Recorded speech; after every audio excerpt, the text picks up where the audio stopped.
नमेऊणनेमि चन्दम् असाय परिकमं महावीरम् असाय परिकम महावीरम् बन्धुदय सत्यजुतम् बन्धुदय सत्यजुतम् भोगादेशे थवं बोचम् भोगादेशे तवं मोक्षम्। पंच परमेश्वरी भगवान की जय, जय राजनाथ भगवान की जय, परम पूज्य आचार्य श्री नेमीचंद सिद्धांत चक्रवर्ती देव की जय, परम पूज्य आचार्य श्री आदि सागर महाराज की जय, आचार्य श्री महावीर कीर्ति महाराज की जय, आचार्य श्री विमल सागर महाराज की जय, आचार्य कबर सम्राट सन्मति सागर महाराज की जय, आचार्य गुरु सुंदर सागर महाराज की जय, तीन कमनों कर मुनिराजों की जय, दुर्वाणी माता की जय, संग की जय।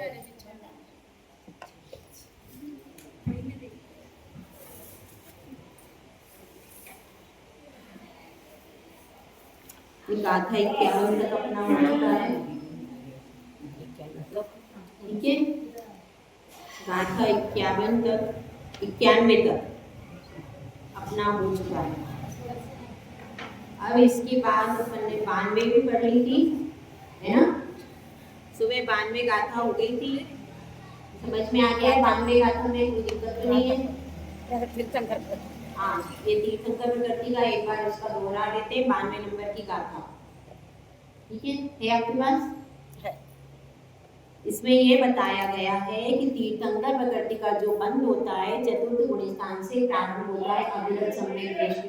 मतलब तीर्थंकर प्रकृति का बंध करने के लिए सम्यक दर्शन अनिवार्य है। उसके बाद लिखा है आहार दुगम प्रमाद रही देशु। आहारक आहारक आहारक शरीर आहारक अंगोपांग, इस प्रकृति का बंध प्रमाद रहित अवस्था में होता है, यानी सातवें से प्राप्त होता है। उसके बाद बताया मिस सोने आवश्या, यानी मिश्र गुण स्थान में किसी भी आयु का बंध नहीं होता, शेष गुण स्थानों में होता है। ठीक है, अब ये सामान्य कथन है, अब इसके आगे विशेष कथन इसका आगे आगे आता जाए। अब तीर्थंकर प्रकृति के बंध के विषय में विशेष नियम कहते हैं। अभी तीर्थंकर प्रकृति का इसमें थोड़ा सा बताया था, अब आगे तीर्थंकर प्रकृति के बंध में विशेष नियम बता रहे हैं। गाथा नंबर 93। पढ़ुए समये सम्मे शेषतिये अविरदानि चत्तारि इत्थैर बंध पारम्भया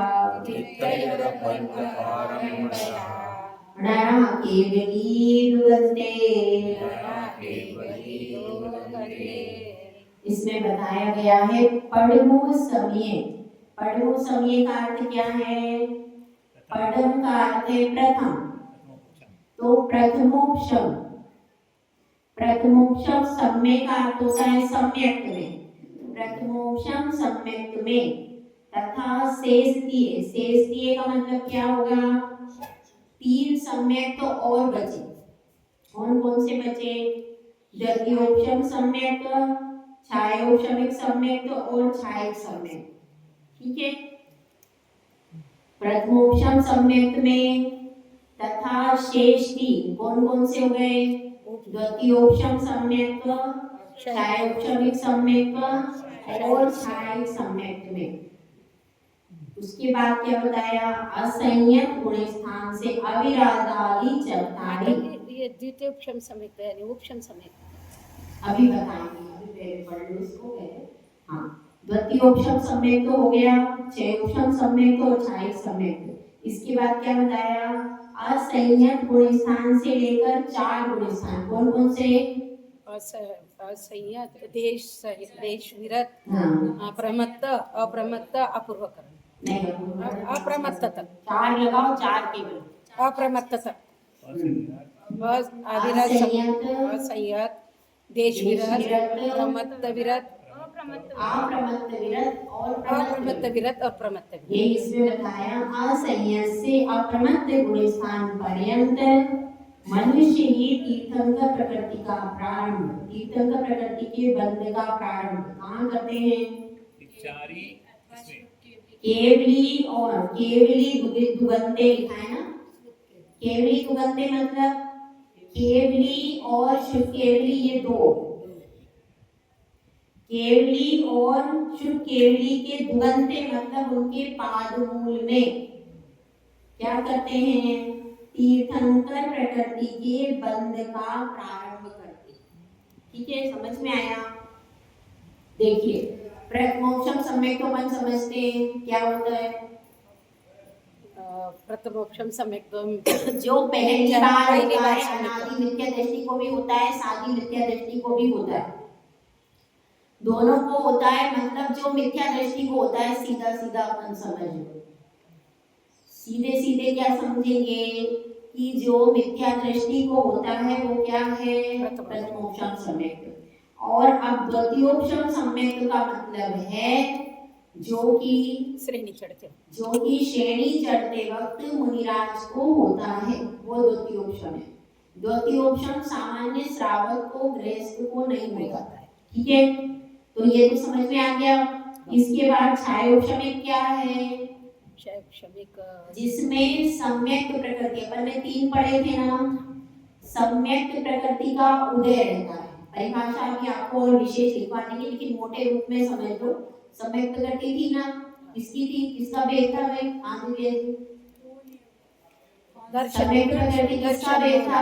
दर्शन मोहनी दर्शन मोहनी का भेद था सम्यक प्रकृति।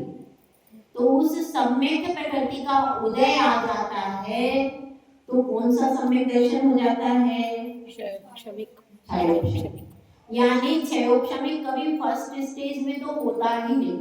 जिसको प्रथमोक्षम हो चुका है और प्रथमोक्षम का काल है अंतर्मुहूर्त, उस अंतर्मुहूर्त के पीरियड में ही वह अंतर्मुहूर्त पूरा होने के पहले अपने सम्यक प्रकृति का उदय आ जाता है तो उसका सम्यक दर्शन क्षयोक्षम। और अगर बाद में अगर उसका काल बीत गया तो क्षयोक्षम नहीं होगा, फिर वो मिथ्या में दोबारा आ जाता है। ठीक है, ये बात समझो। तो क्षयोक्षमिक का ये हो गया। और छायक में क्या होता है? छायक में पूरी प्रकृतियों का क्षय हो जाता है।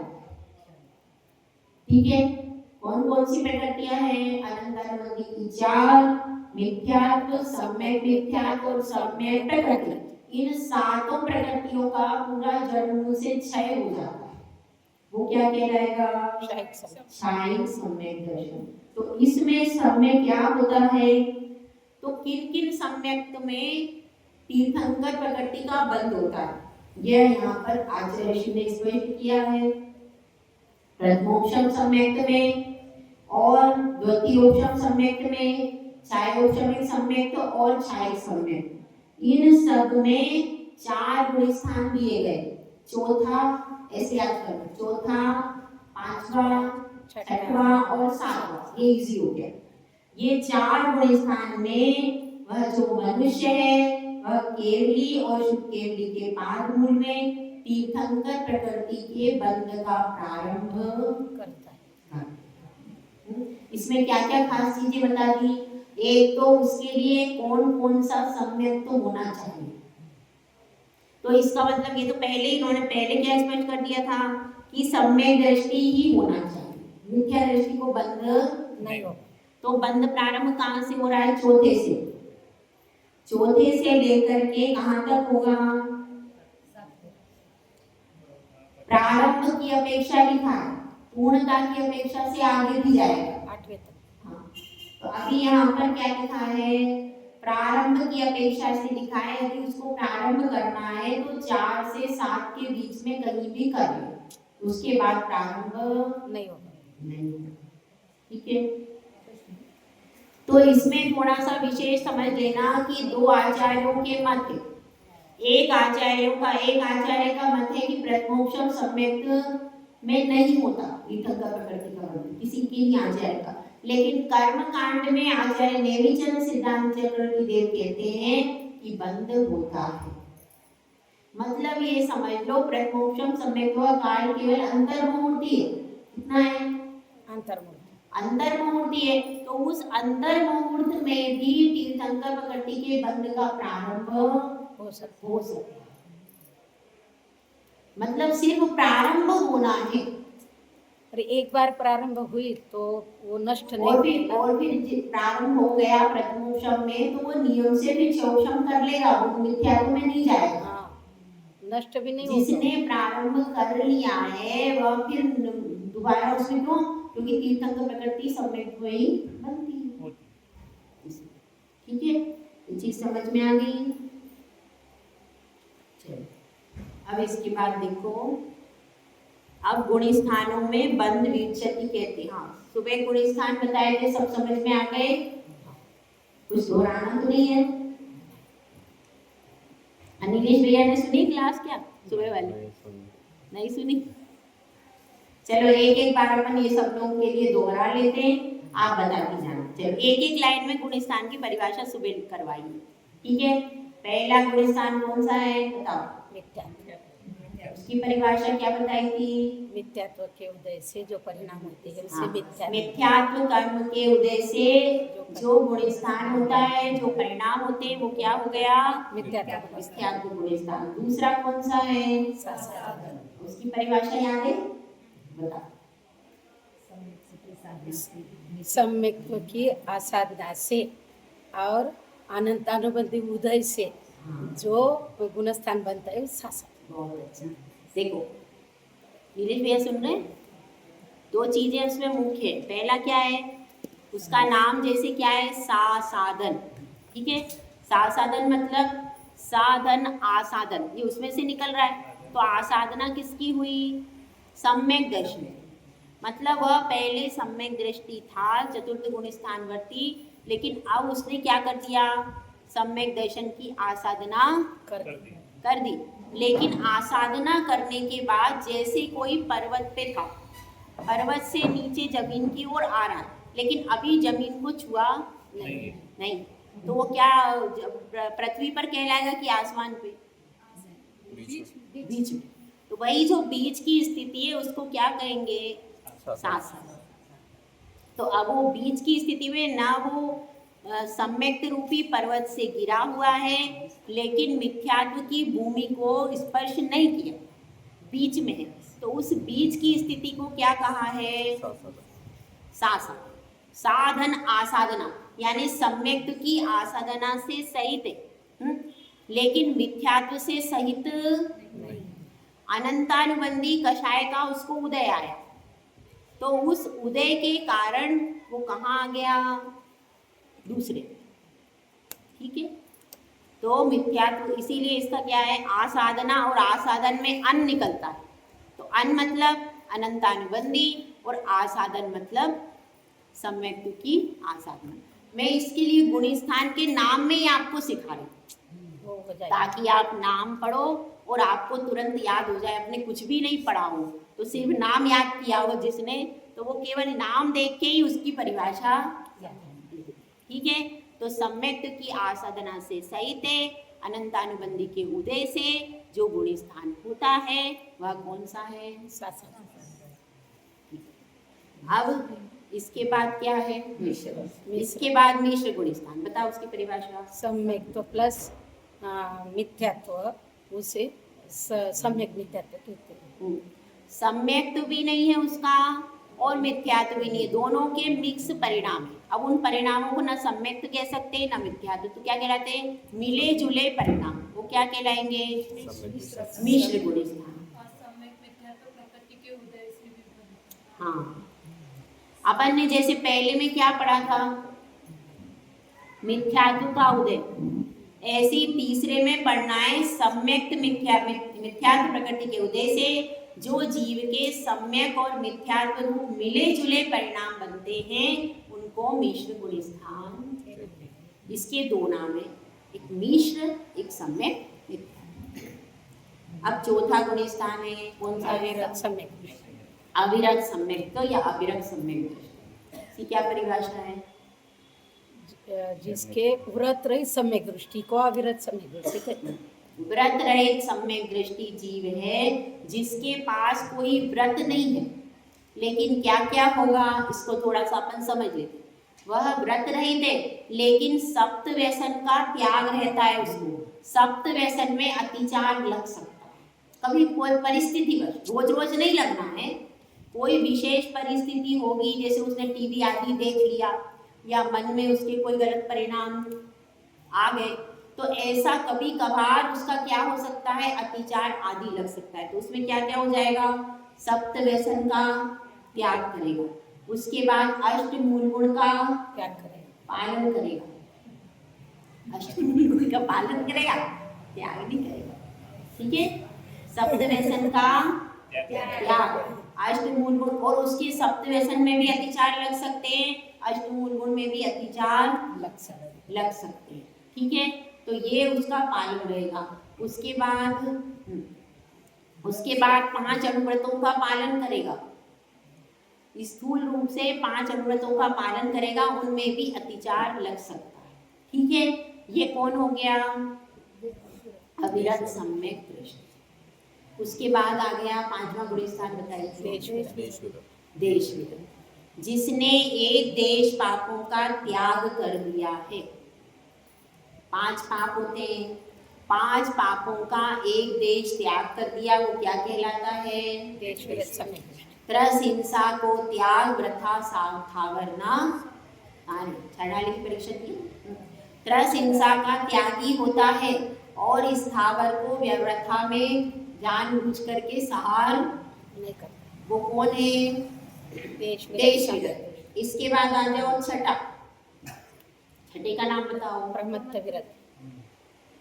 छठे का नाम है प्रमत्त विरत। इसका मतलब क्या है, जो प्रमाद से सहित है, ऐसा क्या बता दीजिए? मैंने 2 शब्द में आंसर दिया, जो सकल संयम प्लस प्रमाद। हाँ, सकल संयम, 2 संयम, 2 शब्द में आंसर, भूल गई। क्या, सकल संयम प्लस प्रमाद।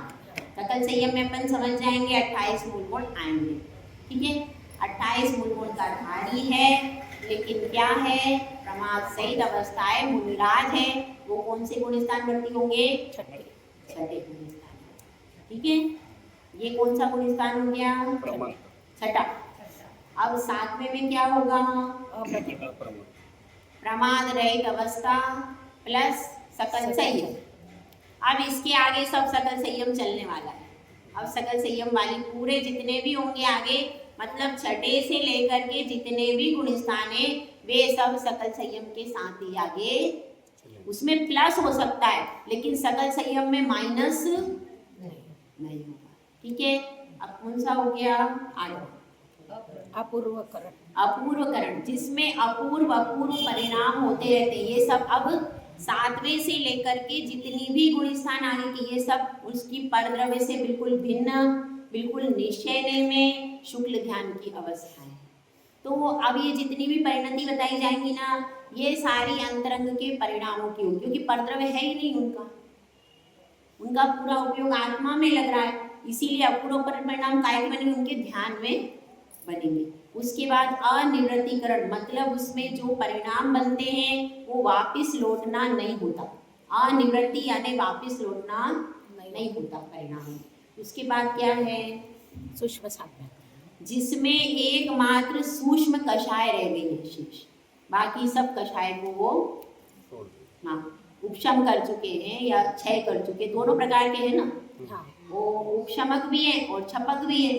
तो अब उसमें से कुछ ने क्षय कर दिया और कुछ ने उपशम किया, तो वे उपशम कर चुके हैं, इसलिए क्या नाम आएगा, उपशांत। उपशांत। चारित्र मोहनी की 21 प्रकृतियां, कौन कौन सी 21 प्रकृतियां, किसको हटाएंगे बताइए। प्रत्याख्यान क्रोधमान मायालोक, प्रत्याख्यान क्रोधमान मायालोक, स्वंजलन क्रोधमान मायालोक, हास्य रति अरति शोक भय जुगुप्सा श्रीवेद पुरुषवेद नपुंसकवेद, ये 21 प्रकृति। ये 21 प्रकृति। अनंतानुबंधी क्यों हटा दी, कि वो अनंतानुबंधी का, क्योंकि सम्यक दृष्टि तो है ही ना, वो जो आगे बढ़ रहा है सम्यक दृष्टि, तो वो पहले ही इसका उपशम या क्षय, वो तो छपक भी हो सकता है और उपशमक भी हो सकता है, दोनों हो सकते हैं। तो द्वितीय ऑप्शन वाला है या छायक वाला है, तो दोनों कर रहे हैं आगे, तो इसलिए क्या होगा, 21 प्रकृति। मतलब अपन ये समझ लो, चारित्र मोहनी की 21 प्रकृतियों का जिसने उपशम कर दिया, वो क्या हो गया, उपशांत, उपशांत मोह। ठीक है, तो यह मोहनी की प्रकृतियों को जिसने उपशांत कर दिया वो उपशांत मोह हो गया। उसके बाद क्षीण मोह, जिसने मोह का क्षय कर दिया, 12वें गुण स्थान वाला, और 12वें के अंत में पूरी घातीय कर्म खत्म हो जाएंगे। तो छीन मोह में 2 काम होंगे। पहले तो उसने मोह का क्षय करा 10वें में, तो 12वें में आ गया। उसके बाद आकर के लास्ट में उसने सारे बाकी के 3 खिलाड़ी भी आउट हो जाएंगे, तो 13वें में पहुंच जाएगा। 13वें का नाम क्या है भाई? सहयोग केवली। सहयोग केवली मतलब हाँ, अरिहंत परमेष्टि तो सही। क्या मतलब? दोनों स्थान का अर्थ निकालिए। योग से सहित। हाँ, मन वचन काय की प्रवृत्ति को योग कहते हैं, तो योग से सहित है। उनकी अभी मन वचन काय की प्रवृत्ति चल रही है। वो विहार भी करते हैं, आहार तो नहीं करेंगे लेकिन विहार करते हैं। उनकी दिव्य ध्वनि भी खिलती है, वह दूसरों का प्रश्न भी सुनते हैं, उत्तर भी देते हैं। तो उनका मन वचन काय की प्रवृत्ति अभी चल रही है। तो ये क्या कहलाएगा? योग सहित केवली। सहयोग का मतलब सहित, योग मतलब योग, केवली यानी केवली। तो क्या हो गया? योग सहित केवली क्या हो गए? अब अयोग केवली। इसमें क्या करना पड़ेगा? अब उनके मन वचन काय तो हैं, लेकिन उनकी प्रवृत्ति उन्होंने रोक दी। क्या कहेंगे? योग निरोध कृत केवली। अयोग केवली में क्या कहेंगे?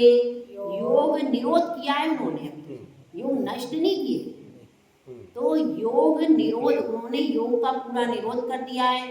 वचन से बिल्कुल मौन हो गए, काया से भी सूक्ष्म काय योग कर लिया बिल्कुल, और मन की प्रवृत्ति सब मतलब बिल्कुल सूक्ष्म हो गई। बादर में थे, बादर काय योग से बादर सूक्ष्म काय योग में आ गए। तो सूक्ष्म काय योग के अंतर्गत फिर उसको और ज्यादा सूक्ष्म करते रहेंगे श्वासोच्छ्वास को। तो इस तरह से उन्होंने क्या कर दिया? योग का निरोध कर दिया। तो योग निरोध कृत केवली किसमें आएंगे? ठीक है, ये पूरी संक्षेप में क्या बताया? 14 समझ में आए? ठीक है, तो अब ये इसमें आगे कौन सा चल रहा है? अब आगे क्या चलेगा? आगे गुण स्थान। ये जो पूरे अपन ने कौन से 14 गुण स्थान पढ़े ना, इन गुण स्थानों में बंध विच्छति। बंध विच्छति मतलब क्या है? इसको थोड़ा सा समझ लो। बंध विच्छति का अर्थ है बंध का अभाव। बंध का अभाव। जैसे आप सब लोग यहाँ पर बैठे हो, अभी आपको खाने पीने की इच्छा हो रही है कि किसी की? है ना? तो अभी आपका लगभग भले किसी ने त्याग नहीं किया पर यहाँ पे बैठे बैठे तो त्याग है। और जैसे ही घर में जाओगे फिर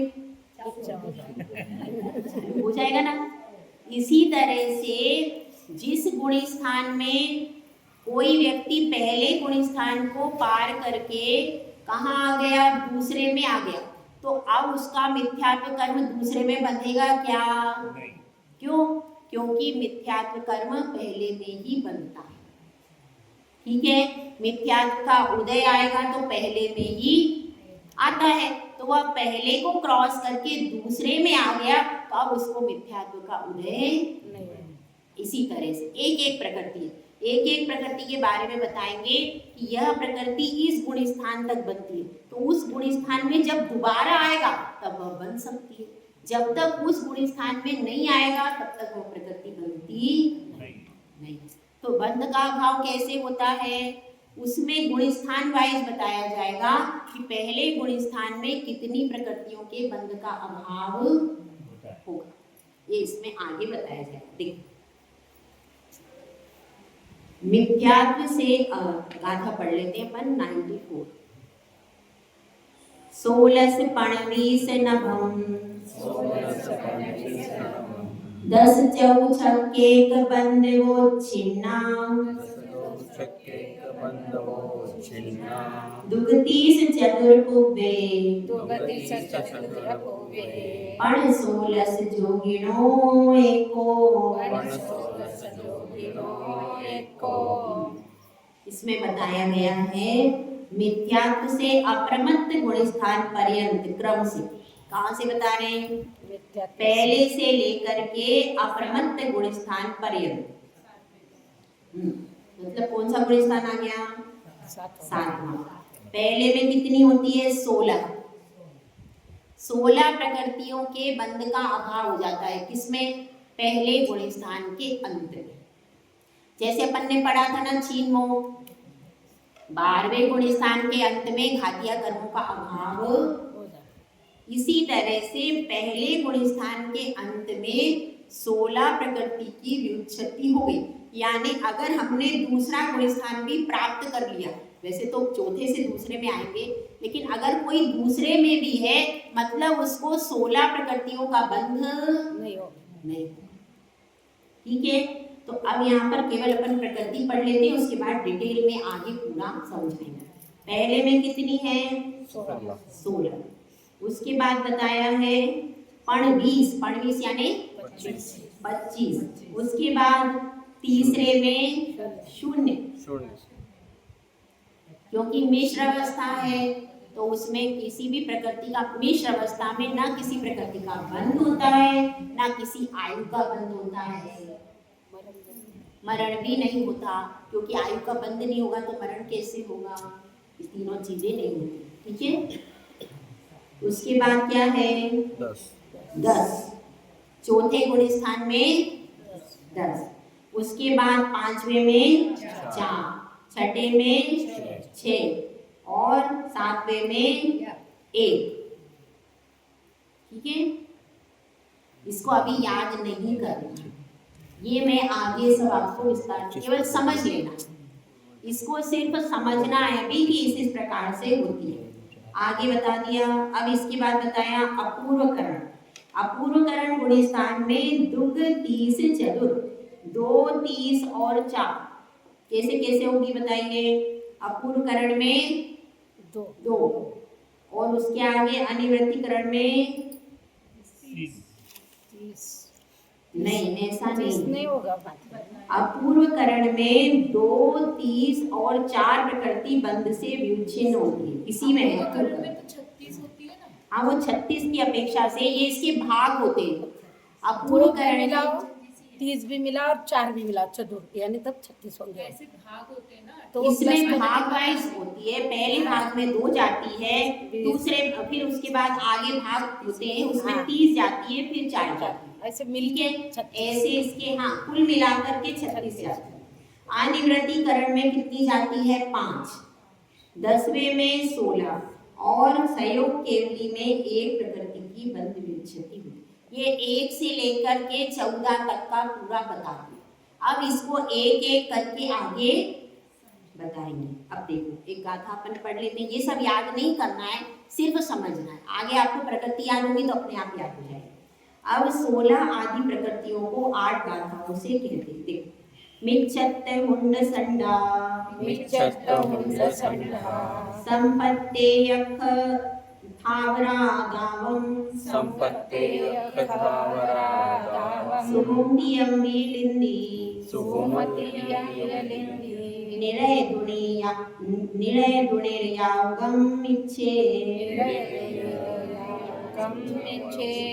अब इसमें जो पहले गुण स्थान में 16 प्रकृति की व्युत्पत्ति बताई थी ना, उन 16 के नाम यहाँ पर बता रहे हैं। कौन कौन सी है? पहली है मिच्छत्त। मिच्छत्त मतलब मिथ्यात्व। हुंड मतलब हुंडक संस्थान। संडा मतलब नपुंसक वेद। उसके बाद संपत्ति यानी असंप्राप्त सपाटी का सैनन। फिर उसके बाद क्या आ गया? थावरा दावम।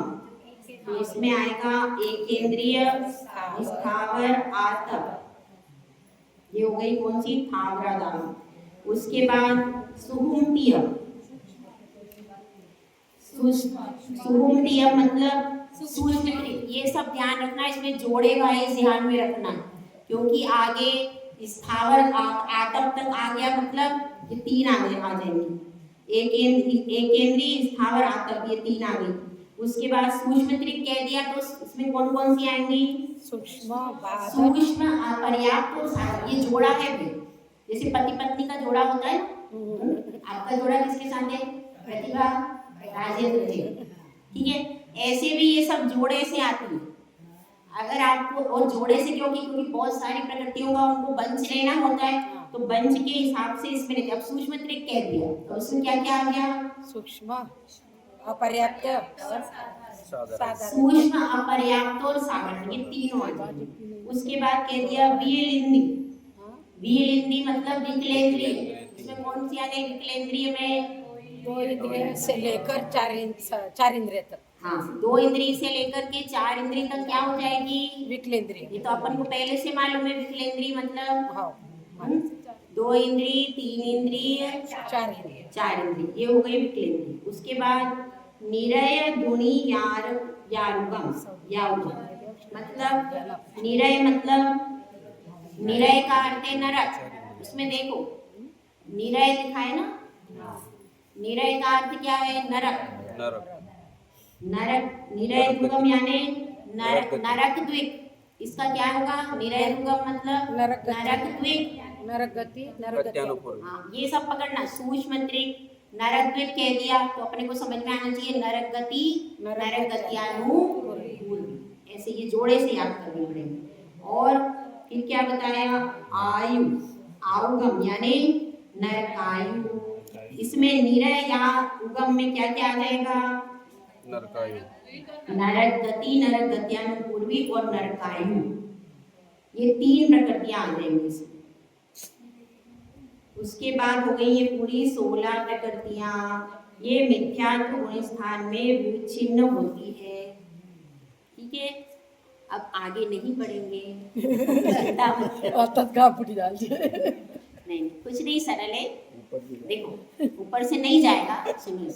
देखो याद करने का सही तरीका हम बताते हैं, सरल तरीका। देखो पहले 4 का जोड़ा बनाओ। मिथ्यात्व, नपुंसकवेद, पुंडक संस्थान, असंप्राप्ता सपाटिका सेन। ठीक है, मिथ्या जैसे हमने याद किया वैसे ही बता रहे। ठीक है, हमने ऐसे याद किया हुआ क्योंकि हमको तो मतलब आचार्य ने यहीं से शुरू किया, हमारा कर्मकांड यहीं से शुरू हुआ। ये तो सब अब बाद में हमने पढ़ा, लेकिन यहाँ से हमारा कर्मकांड कितनी बार हो चुका है इन प्रकृतियों का कि हमको काउंटिंग भी नहीं। मिथ्यात्व, नपुंसकवेद, पुंडक संस्थान, असंप्राप्ता सपाटिका, ये 4 का जोड़ा बन गया। ठीक है, उसके बाद आप ले लो एक इंद्रिय, स्थावर और आत्म, ये 3। ठीक है, तो हम इसमें 5 याद करते थे। एक इंद्रिय, स्थावर, आत्म और सूक्ष्म, साधारण और अपर्याप्त, ये 6 हो गए। 6 याद करते थे जोड़े से। एक इंद्रिय, स्थावर, आत्म और सूक्ष्म त्रिक। ठीक है, तो ये कितनी हो गई? 5 और 4 9 हो गए। उसके बाद आप ले लो, उसके बाद विकलत्रय ले लो। तो विकलत्रय कितनी हो गई? 3 के जोड़े बना लेते थे। 3 के जोड़े नहीं, अभी जोड़े बनाएंगे। 3 के जोड़े बनाओ। देखो सूक्ष्म त्रिक जोड़ा बन गया, नरक त्रिक का जोड़ा बन गया, नरकायु, नरक गति, नरक गत्यानुपूर्वी, और एक जोड़ा बन जाएगा विकलत्रय। ऐसे ये 3 जोड़े, तो 4 तिया 3 तिया 9 हो गया। ठीक है, ये 9 होंगे और आप ऊपर के जोड़े मिलाओ तो ये पूरे हो जाते हैं। अभी कोई बच गया? 4 3 7 9 7 पर 9 7 नरकायु उसी में नहीं। देखो अपन ने 3 दिन पहले जोड़े बनाओ, पहले 4 का जोड़ा करो। मिथ्यात्व, नपुंसकवेद, पुंडक संस्थान, असंप्राप्ता सपाटिका सेन, ये 4 हो गए। 4 का जोड़ा बन गया। उसके बाद 3 के जोड़े लो। एक इंद्रिय, स्थावर, आत्म, ये 3 हो गए। सूक्ष्म त्रिक हो गया, नरक त्रिक हो गया। कितने हो गए? 9 और एक विकलंद्रिय 12 हो गए, और 12 और 4 16 हो गए। तो ये चीज सही तरीका। देखो हमको अभी तक याद है, हम तो इसी तरीके से, हम एक करके कर नहीं पाते, हम तो जोड़े बना के ही करते। तो हम अपनी जो विधि है वो आपको बताएं इजी। देखो पहले 4 कर लिए, मिथ्यात्व, नपुंसकवेद, पुंडक संस्थान, असंप्राप्ता सपाटिका सेन, के 4 अलग है। अब इसके बाद 3 के जोड़े बनाओ। तो पहला जोड़ा कौन सा बनेगा? एक इंद्रिय, स्थावर, आत्म। ठीक है, उसके बाद दूसरा जोड़ा बनेगा सूक्ष्म त्रिक, उसके बाद नरक त्रिक। ठीक है, और तीसरा जोड़ा बना लो विकल्प। तो ये पूरी आपकी प्रकृतियां 16 हो जाए। अब इसमें समझना कैसे है? हाँ देखो करो ना, अभी 2 मिनट में प्रैक्टिस कर लो। क्या प्रैक्टिस अब ये लोग करेंगे यहाँ, क्या प्रैक्टिस करेंगे? इनको ही बोल रही हूँ, देख लो अच्छे से। नहीं अब मैं समझाऊंगी कि ये मिथ्यात्व कैसे जाती। प्रथमा पहला गुण स्थान है मिथ्यात्व के उदय से होता है, ठीक है। तो पहली प्रकृति आपकी जा रही है मिथ्यात्व की, तो इसमें कोई दिक्कत नहीं मतलब आगे दूसरे गुण स्थान में मिथ्यात्व का बंध नहीं होगा। बंध विच्छति का मतलब क्या है? पहले गुण स्थान के अंत में इन प्रकृतियों का अभाव हो गया, मतलब दूसरे से लेकर के 14वें तक इन प्रकृतियों का बंध नहीं होगा। मतलब आपने फर्स्ट भी पार कर लिया तो बहुत कुछ अपन बच गए। तो भी 16 को तो छोड़ ही देना। और ये सब खराबी है, सब एक खराब भी अच्छी नहीं है। दूसरा क्या है? मुंडक संस्थान। मुंडक संस्थान भी अच्छा नहीं है, तो वह भी चला जाएगा। उसके बाद नपुंसक वेद, ये भी अच्छा नहीं है। मतलब सारी अशुभ अशुभ प्रकृतियां। उसके बाद क्या है? असंप्राप्ता सपाटिका सेव, यह भी चला जाता है पहले में। उसके बाद क्या है? एक इंद्रिय, स्थावर आतप, एक इंद्रिय के भी 4 जोड़े चले जाते हैं, एक इंद्रिय, 2 इंद्रिय, 3 इंद्रिय, चतुर्इंद्रिय। तो ये भी सब अशुभी प्रकृति है, ये भी सब आपने पार कर ली। उसके बाद स्थावर आतप, स्थावर भी अच्छा नहीं है, उसके भी 5 पर्याय से दूर हो गए, आतप से दूर हो गए। और किससे? सूक्ष्म त्रिक, सूक्ष्म पर्याप्त साधारण, ये भी गई। और ये तो एक इंद्रिय के साथ ही रहती है सूक्ष्म, तो सूक्ष्म बादर एक इंद्रिय के ही भेद है, पढ़ाए ना 24 खाना में। तो ये सारी प्रकृतियां कैसी हैं? और नरक गति में तो किसी को जाना ही नहीं है, तो वो भी चली जाएगी। मतलब अगर हमने मिथ्यात्व को भी अपन ने हटा दिया तो अपन ने पहले से पार। कितने बड़ी बड़ी चीजें हट जाती हैं। कितना अच्छा है। नरक ही चला जाएगा। नरक जाएगा ही नहीं वो पहले अगर फर्स्ट को उसने पार कर लिया तो नरक जाएगा ही नहीं। फक्त मिथ्यात्व छुटतो ते छुटते. ही नरक तिकीट कैंसिल। मिथ्यात्व छुटो मत. एक कौन कहेगा कि नरक मिथ्यात्व है कि नहीं? कौन बताएगा? माता जी ने बताया था ना, कल की क्लास में बताया था ना। श्रद्धा आदरणा देवना दुर्गा नीचे श्रद्धा चली तो केवली भगवान श्रद्धा करेंगे, दूसरे अवधि ज्ञानी करेंगे, तीसरे परज्ञानी करेंगे और चौथे अपन स्वयं करेंगे। स्वयं तो अभी ये तो कोई भी नहीं मिल रहा है अपने को। कौन? ना केवली भगवान मिल रहे हैं, ना अवधि ज्ञानी मिल रहे हैं, ना मन पर। लेकिन अपन अपना जजमेंट तो अपन खुद अपना जजमेंट देखो कि भाई हमारे परिणाम कहाँ जा रहे हैं, हमारी परिणति कैसी बन रही है। अपनी अपनी परिणति से सब अपना अपना जजमेंट। माता जी तीर्थंकर प्रकृति को शायद समय दृष्टि लगता है कि अभी तो आपने तीन बोल नहीं इसमें तो निकला पर हम भाई ऐसा ही समझते नहीं शायद समय दृष्टी पाहिजे केवल नो पाच बोल पाहिजे नहीं ऐसा ही मालूम था ऐसा नहीं। कर्मकांड में अलग किया है।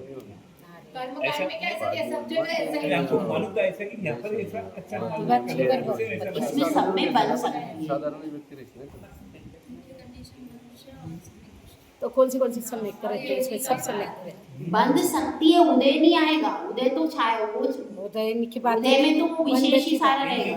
बंद के बाद बंद तो पहले हो तो सकता है। माता जी दो ही केवली क्या श्रुत केवली और ये सहयोग केवली अपने तीर्थंकर शुद्ध केवली और केवली दो ही केवल बाकी के भी तो और केवली रहते हैं ना अनुबद्ध केवली बहुत केवली अनुबद्ध केवली और एक केवली के ही भेद है। वो तो ते श्रुत मत धरवशे का वो जो 7 भेद है वो तो केवली के ही भेद है। वो सब केवली के ही भेद है ना। हाँ वो केवली के ही भेद है। वो 7 केवली के ही तो भेद का है। पेश सात के सब केवली का हो जाएगा। श्रुत ने का वेगळं काढे श्रुत को क्यों अलग बनाया गया क्योंकि श्रुत केवली शास्त्र का ज्ञाता वाला केवली है, वो केवल ज्ञानी वाला केवली हाँ। नहीं है। तो दूसरे भी केवल ज्ञान शुद्ध केवली मतलब क्या? जो द्वादशांग के पाठी छठे गुण स्थान वर्ती। बराबर है। देखो केवली और शुद्ध केवली में बहुत सारा अंतर है। केवल वो ज्ञान। द्वादशांग का पाठी छठे गुण स्थान वर्ती है और ये 13वें गुण स्थान वर्ती है, बहुत अंतर है। तो माता जी अभी ये बात ना तो शुद्ध केवली में तो नहीं है ना था अभी शुद्ध केवली में तो नहीं है। अभी तो सिर्फ अपने अपने फिर परिणामों उनको को केवल क्यों बोलते हैं। केवल ज्ञान तो हुआ नहीं है फिर केवल क्यों बोलते वो द्वादशांग के ज्ञान की अपेक्षा से। हाँ पर केवल अपन केवल ज्ञान वाले को बोलते हैं ऐसा जरूरी नहीं है। अब आपकी बात है। या नहीं उनको ऐसी उपाधि दे दिया ऐसा समझ। उपाधि कैसे देती? वो द्वादशांग का तो ज्ञान है। केवल ज्ञान तो हुआ भगवान था। की वाणी में खीरा है, वो सबको ज्ञान है। वो और है उनको पर केवल ही शब्द लगाने नहीं की लगाना बात चल चाहिए। रही। केवल ही शब्द किसको लगाते हैं अपन? केवल ज्ञान वालों को। प्रश्न ना जो मतिष्ठ ज्ञान की अपन बात करेंगे। और अब कंफ्यूजन हट गया तो अब तो चल जाएगा ना। नहीं चल जाएगा। एक बात कही रही हूँ, केवल ही शब्द लगाना पाचो मतलब काय है? केवल ज्ञान वाला ने अपन केवल ही की। लेकिन जो शुद्ध ज्ञान का अपन मैक्सिमम कहते हैं, उत्कृष्ट वो है, है परम उत्कृष्ट अवस्था है ना माता जी? क्या? शुद्ध ज्ञान का ज्ञान उसका जो भी कहते हैं, वो उत्कृष्ट है। उत्कृष्ट उनको है। उत्कृष्ट है। वो भी एक ना एक दिन केवल ही हो जाएंगे। हाँ जो होंगे, छठा गुण स्थान है। पर उसी भाव से हो ऐसा नियम नहीं, पर होंगे। एक कंप्लीट बात। जिसने भी मिथ्या जो गुण स्थान को क्रॉस कर लिया, वो फिर आगे कहाँ जाएगा? आगे वो नियम से सम्यक दृष्टि बन के और मोक्ष जाने वाला। जो सम्यक दर्शन एक बार भी जिसने प्राप्त कर लिया, वह आगे मोक्ष जाएगा ही। जाएगा ही, क्योंकि लिखा है ना, संसार वारदी रहम चलो प्रमाण, वो जाएगा ही। फिर बराबर निमित्त मिलते जाएंगे। बस मिलते जाते हैं। अपन जाएंगे मैं हाँ। क्योंकि सम्यक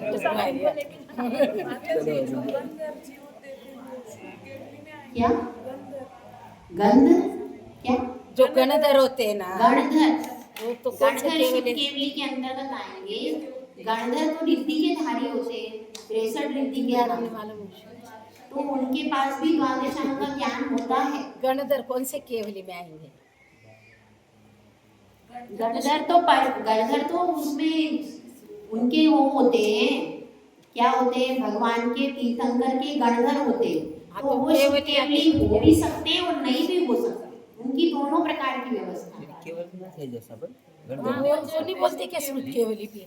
गणधर को हाँ, क्योंकि वो वही श्रुत को लेकिन उनको उपाधि गणधर की मिल गई ना। गणधर अगर बड़ी पदवी मिल जाती है तो छोटी चीजों को नहीं बोलते।